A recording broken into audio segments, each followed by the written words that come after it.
Welcome back to Box of Delights. In this video I want to show you how to play Greenland. This is the latest game from Phil Eklund and the Sierra Madre Games studio.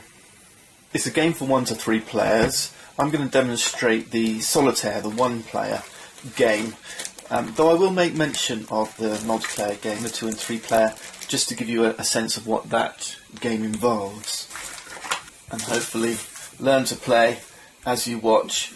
It's a considerable and a little bit intimidating rulebook, but the solitaire game is actually pretty straightforward. In fact, the 2-player game is pretty straightforward once you've gotten into it. So, I recommend having a couple of playthroughs, even if it's just a couple of turns, just to see how things go before committing to a full game.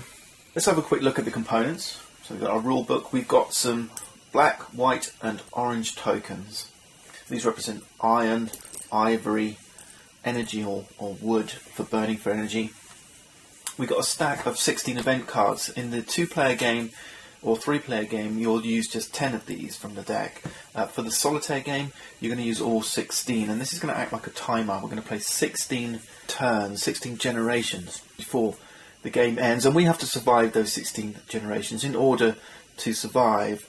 In the multiplayer game, these 10 events, again, they drive the game end, but this time, instead of trying to survive, you're competing for victory points against each other. We have a couple of biomes that represent the Americas, or the New Worlds in South and North Greenland, and within South and North Greenland you're going to have 2 sets of biomes. These are environments in which you can find food sources, energy sources, places you can go and hunt and scavenge. And then we have the 3 players, and playing multiplayer, you're going to play each player one of these. If you're playing 2-player, one of the cultures is going to be excluded, but playing solitaire, you're going to take on the role of all 3 cultures, and you're going to have to ensure the survival of those 3 cultures. We have the tool Inuit.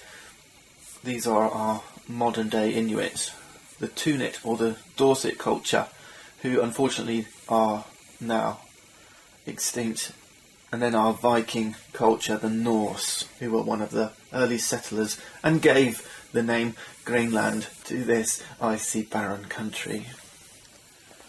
I've gone about setting things up here. So for the Norse, they have an elder card.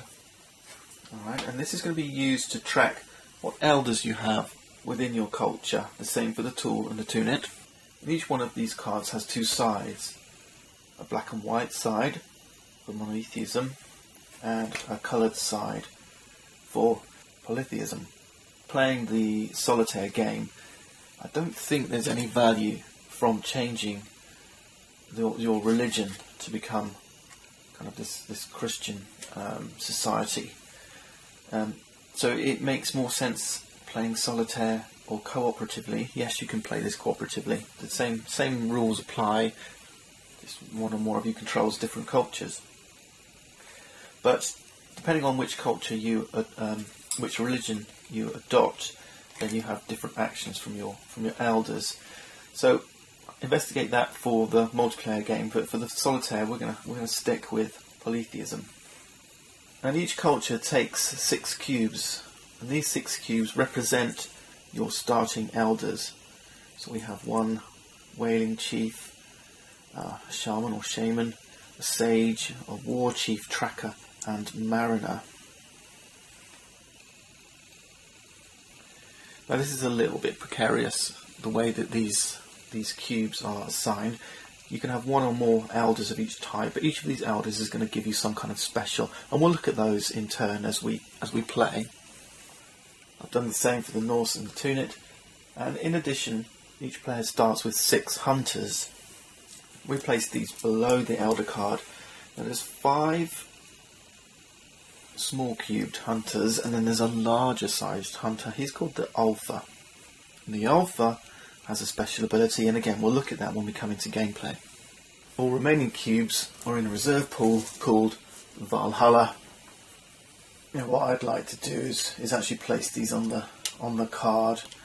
I'll As you get used to the game, you know what these texts say anyway, but there is obviously a problem with these things getting shuffled around. If you can afford the luxury, one idea I had, which will make this easier, is to use a 6-sided die for each of these. So every time you promote an elder, if it's in the number 1 spot, if it's in the number 2 spot, okay, so if it's a 3, a sage, if it's a 4, a war chief, okay, a tracker, and so on.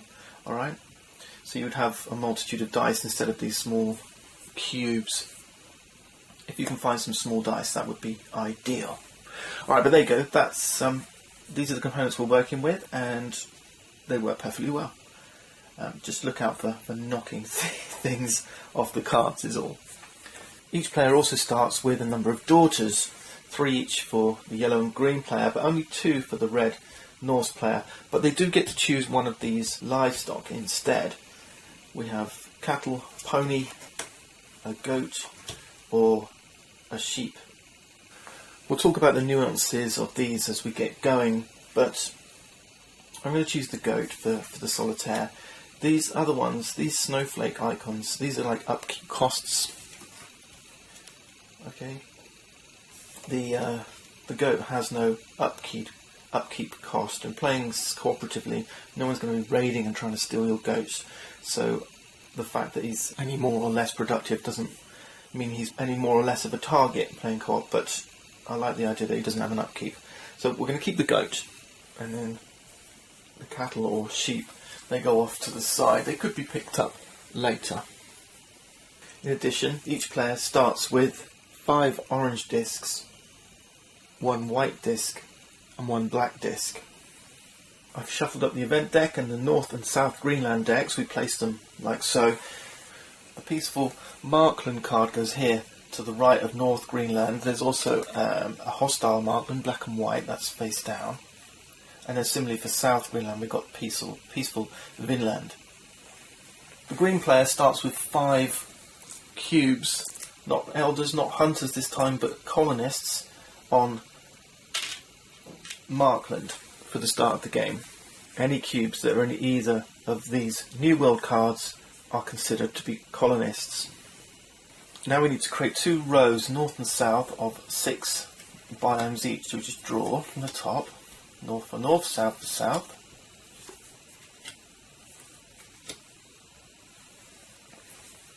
Now during the course of the game, these are the places where we can go hunting in North and South Greenland. During the course of the game, some of these things are going to freeze over. Some cards are going to disappear over here to the left. This is what we call the cold side. Currently they're on the right to the warm side. Cold side stuff is going to make hunting there a little bit more difficult. But also, as cards get over hunted, effectively we're claiming cards from here, then we consider these areas to go barren and there's nothing there for us to hunt. So surviving here is in the solitaire game is about managing this set of 2 rows and trying to make sure there's enough locations, enough biomes here for us to go hunting in. When you're playing multiplayer, you may be looking to pick up some of these cards as victory points. Playing solitaire, there's nothing to be gained from doing that. But depriving your opponents of biomes playing multiplayer is a valid strategy, something you don't want to be doing playing solitaire or co-op. Now that we're ready to go, we just start cycling through this sequence of play. Every turn, every generation is going to begin by the drawing of an event card. Remember, we've got 16 here, so it's going to be 16 cycles through this sequence of play. Then we assign our hunters. These are our hunters, remember, the cubes that aren't elders and aren't colonists. And these hunters are going to go off to different biomes, or even on other players' cards in their tableaus, to try and hunt, scavenge, raid, marry daughters from other cultures. Once we've assigned our hunters, we have a phase of negotiating and resolving attacks against each other. Then we roll for the hunts, so our hunters get resolved using our dice.